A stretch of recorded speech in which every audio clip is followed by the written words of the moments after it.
ಘಟನೆಗೆ ಸಂಬಂಧಪಟ್ಟಂಗೆ ಈಗ ದಿನೇಶ್ ಗುಂಡೂರಾವ್ ತಮ್ಮನ್ನು ಭೇಟಿಯಾಗಿದ್ರು. ಸೊ ಏನು ವಿಚಾರಗಳು ಚರ್ಚೆ? ಮಂಗಳೂರಲ್ಲಿ ಏನು ಘಟನೆ ನಡೆದಿದೆ ಇದ್ರ ಬಗ್ಗೆ ಬಹಳ ಗಂಭೀರವಾಗಿ ಸರ್ಕಾರ ತೆಗೆದುಕೊಂಡಿದೆ. ಯಾವುದೇ ಮುಲಾಜಿಲ್ಲದೆ ಯಾರನ್ನೂ ಹೊರತುಪಡಿಸದೆ ನಾವು ಕ್ರಮ ತಗೊಳ್ತೇವೆ. ಯಾಕೆಂದ್ರೆ ಪ್ರತಿ ಸಾರಿನೂ ಕೂಡ ಈ ರೀತಿ ಆಗ್ತಾ ಇದ್ರೆ ನಾವು ಕಣ್ಮುಚ್ಕೊಂಡು ಸುಮ್ಮನೆ ಕೂರೋದಕ್ಕಾಗೋದಿಲ್ಲ.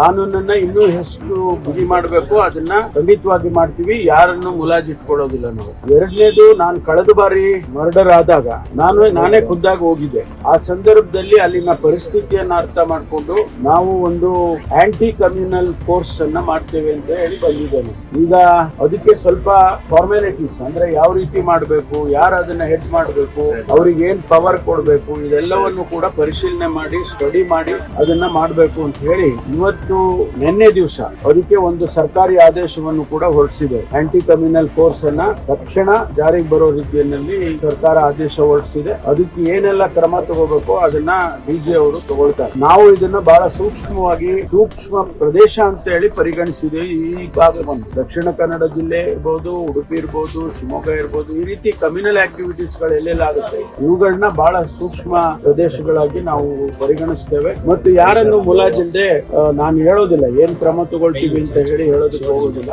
ಖಂಡಿತವಾಗಿ ಇದನ್ನ ಹತ್ತಿಕ್ಕದೆ ಬಿಡೋದಿಲ್ಲ. ಈ ಏನು ಕೋಮು ಗಲಭೆಗಳಾಗ್ತಾ ಇದೆ ಅಥವಾ ಯಾವುದೇ ಈ ರೀತಿ ಉದ್ದೇಶದಿಂದ ಕೊಲೆಗಳಾಗ್ತಾ ಇದೆ ಅದನ್ನ ಹತ್ತಿಕ್ಕದೆ ಬಿಡೋದಿಲ್ಲ ಸರ್ಕಾರ. ಯಾವ ಮುಲಾಜಿಲ್ಲದೆ ಕೂಡ ನಾವು ಕ್ರಮವನ್ನು ತಗೊಳ್ತೀವಿ.